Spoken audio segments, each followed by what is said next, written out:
guys, I hope you all are having a fantastic day. Got my weirdo shirt on. I feel like wearing it today. I haven't worn it in a while, so I figured I'd break that thing out today. Anyway, if you can't tell by the title and the brief introduction, yes, I've got another vehicle. Might as well call it my carousel of vehicles, eh? I was actually really liking my Honda Element, and long story short, wound up getting a deal on this thing from the dealer that I got the Prius from. I still talk to him once in a while, and they knew I've been kind of eyeballing FJs. They actually had another one not too long ago. It was just a little bit out of my price range, but it doesn't mean I didn't like it. So they got this one, took a look at it, they made me a deal on it, and I said, heck yeah, let's do it. So I'll give you guys a walk around. I'm probably going to be giving you a little bit of comparison to the Honda Element that I had too. I actually tried to shoot a comparison video when I still had the Element for you guys, but that's my son in the background hearing this little thing there. But I did try to make a comparison video for you guys, and I don't know, I didn't like how it was turning out, so I kind of gave up on it. Then the Element showed a couple of days later, so sad to say that video didn't get done, but like I said, I'll try and give you like some comparisons while I'm walking you around this thing. So this is a 2007 FJ Cruiser, Toyota FJ Cruiser. It's actually a very early 07. This thing's got a manufacture date of May of 06. So while I won't say she's the first FJ to be made on the production line, she was probably one of the real early ones. Pros and cons to that. Give you a walk around here. I've had this thing now. I honestly can't remember when I got it. I think I got it from the dealer at the end of October.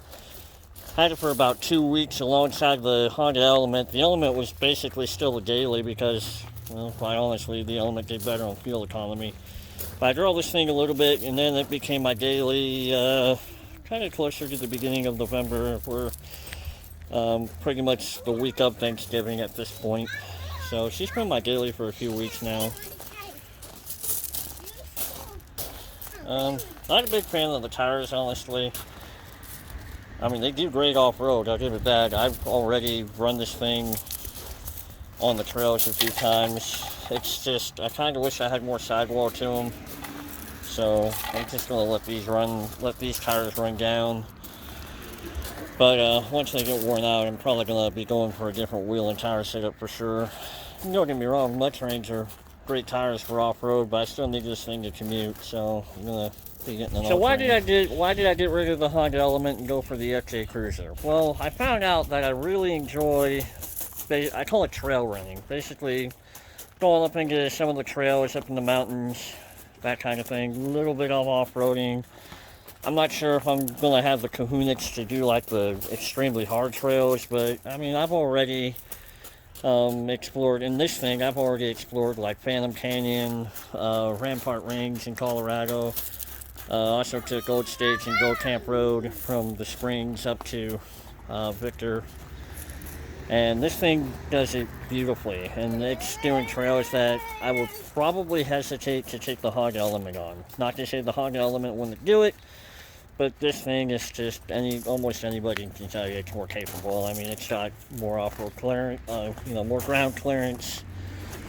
It's got an actual 4x4 system versus an all-wheel drive that kind of relies on a clutch and fluid, just to put it simply. So anyway, I'll give you a little bit of a view of the interior.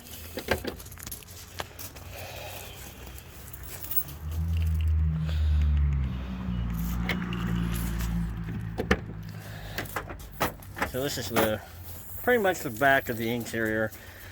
I'll be honest, it still has quite a bit of cargo room back here, but I feel that the Honda Element has more in the way of cargo space. I just felt like I could have hauled more, and the interior was a bit more cavernous, especially in the back, which I'll show you the legroom back there. I mean, the Honda Element and the FJ share the same door setup. You got the full-size door, and then the suicide door. I call it the suicide door. But for the back seat, The Honda Element just had more room, honestly. I mean, there was a lot more leg room compared to the FJ. But I don't mind the hole in the seat. There used to be like one of those little TVs back there, and it doesn't work, and the thing just keeps falling out. So I just kind of leave it alone now. But here's a view of the front. Front seat wise, like leg wise and everything else, I feel like the leg room is comparable to the Honda Element. But I'll be honest, I kind of feel more comfortable in this thing than I did the Honda Element.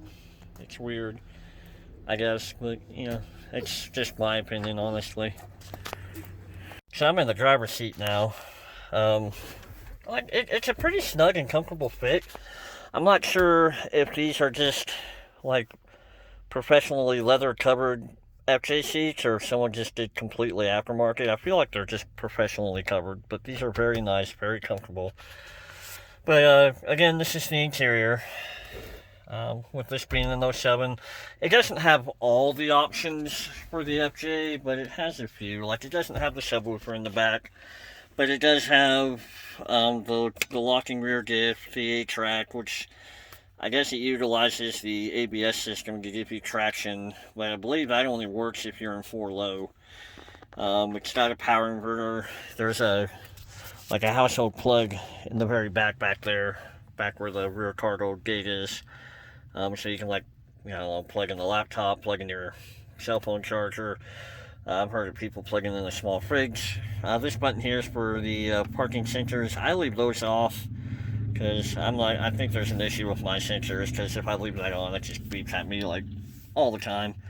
And then I guess this is just from what I've heard, the Toyota FJ mystery button. It turns off the internal motion sensor, is my understanding of it. And something kind of particular to the FJ, you've got a compass, an outside temperature display, and then basically an attitude indicator. This instrument here kind of tells you like how high you're pitching up or down, and like which way you're tilting left and right. I'll I'll at least get some backlighting on this, and so you guys can kind of see better what I'm talking about.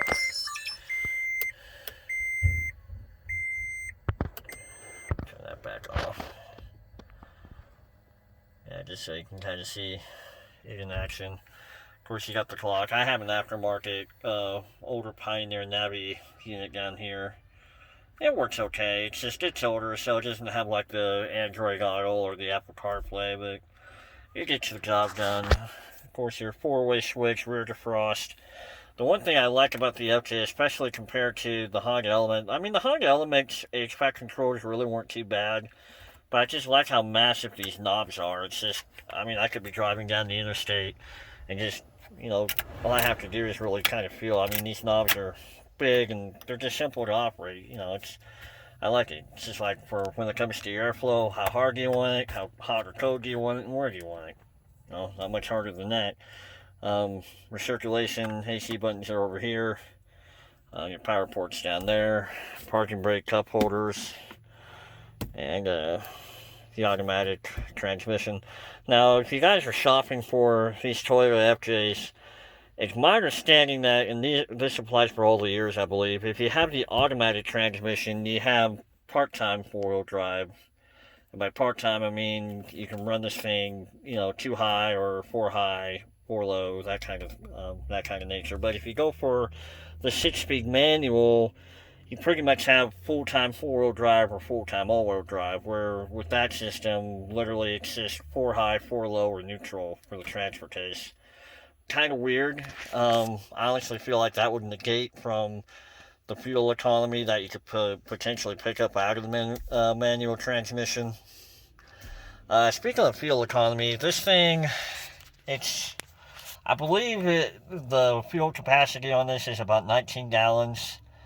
And my fuel economy, and this is with running bigger tires, and I believe this thing has a little bit of a lift. I'm not sure how big of a lift.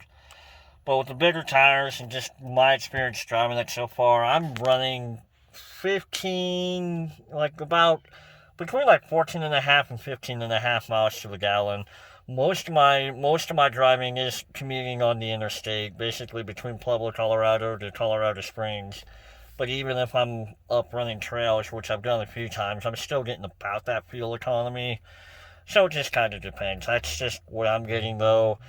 The FJs, unfortunately, they just don't have the best fuel economy, especially considering they're a 4-liter 6-cylinder. Kind of sad, but it is what it is. But this is the instrument layout, for those of you that were wondering. And I have 162,000 miles on my FJ. A lot less than what I had with the Honda Element. I was about 280,000, if I remember right. Of course, I've had vehicles with far more mileage.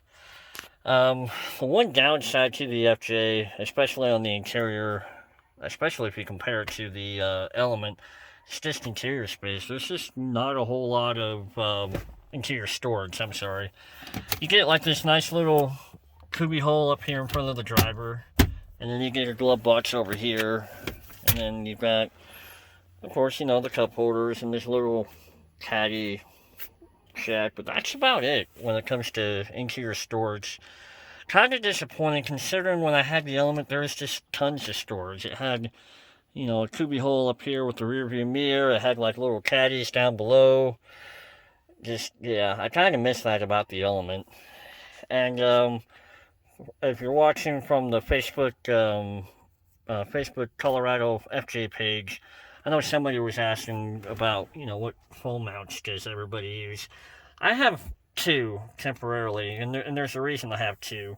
This is my primary phone mount. It's just like a little, like Hug Buddy, phone buddy that I picked up at AutoZone, like $12. I like the American flag on it. It's just a vent clip. I actually kind of like it, honestly. When I shoot my trail videos, like my time-lapse videos, if I'm driving, I use this. The phone I'm using, in fact, I'm shooting on it right now, it's a Galaxy Note 10 Plus. This thing is barely wide enough for it, and my Note 10 is also in an OtterBox case. But this thing is barely wide enough for it. I kind of have to press it in there. So I really don't tend to want to use this one too much. Kind of annoying, kind of clunky. But I mean, it does alright for being like a mount, like a camera mount, if that makes any sense. But usually if I'm driving normally, it's up here. I also have this karaoke dash cam. It's a interior exterior dash cam. I was kind of an idiot when I bought it because it said like interior, like it said front view, rear view. I thought it was talking like rear view, like looking out the back. But I guess it meant like rear view, like looking in. And I guess it's a good thing, like if you do Lyft or Uber, which I don't. And I wasn't thinking about it when I set this thing up. I'm not sure if you can see it. But where I set it up, if I have it on interior mode, like the rear view mirror blocks a little bit of the view looking back toward me. But I'm like, whatever. I might move it at a later date. I haven't decided yet. But the main reason I have the dash cam is just, for protection in case somebody ever does something stupid on the highway, that kind of thing. But of course, with the FJ, you got like the typical 3-wiper setup back there. It's kind of cool. The one thing about the FJ, especially compared to the Element 2, I'll give you guys a good view, is just the visibility. It's different. I mean, I feel like I've driven cars with worse visibility than this, but it is different, especially if you're coming from something like a Honda Element. These windshields, they're shorter vertical-wise, so like, for instance, if you pull up to a traffic light and say like you're the first in line, the traffic light tends to kind of disappear up here, up above the windshield if you're up close, so you're kind of having to like crank your head down and watch the light, or if you're kind of hoping you got a light on the side that'll tell you what color it is, basically, like whether you can stop or go. And you do, of course, have the pillars and the windows here. I do appreciate the bigger mirrors. You guys know I've driven big trucks before, so I'm just kind of used to using my mirrors. I prefer bigger mirrors with any of my vehicles, so I really do appreciate the mirrors on the FJ. They remind me a lot of tow mirrors off of a truck. And of course, these I think these are Puto wind guards for the phones, for the windows, and I actually like these. honestly. They seem to have a good build quality. I mean, yeah, they gut down your visibility a little bit, but it's really nice. Like if you just want to crack the window, but not have a whole lot of wind in your face. So there's that, and I'll show you. There is the C-pillar on this thing is very large. So if you're not used to driving a bigger vehicle, and you're not really used to having to use your mirrors, that can kind of be like a trouble spot for somebody when it comes to visibility, because you got the C-pillar and the rear pillars back there that do create a pretty good blind spot. And for me, it's kind of annoying when I'm having to back out and make sure I'm not gonna like run into somebody back there. But yeah, that's just kind of the scoop on the visibility. I mean, it's different. You do have blind spots, but I mean, you just gotta remember to rock and roll and, you know, clear your blind spots before you move. But that's about it that I can think of, like to, you know, just showing you guys around the FJ and giving you comparisons between the Honda Element and the FJ. And really, I mean, those are two very different vehicles, and they both have their pros and cons. What caused me to go to the FJ here was basically the ability to do more off-road.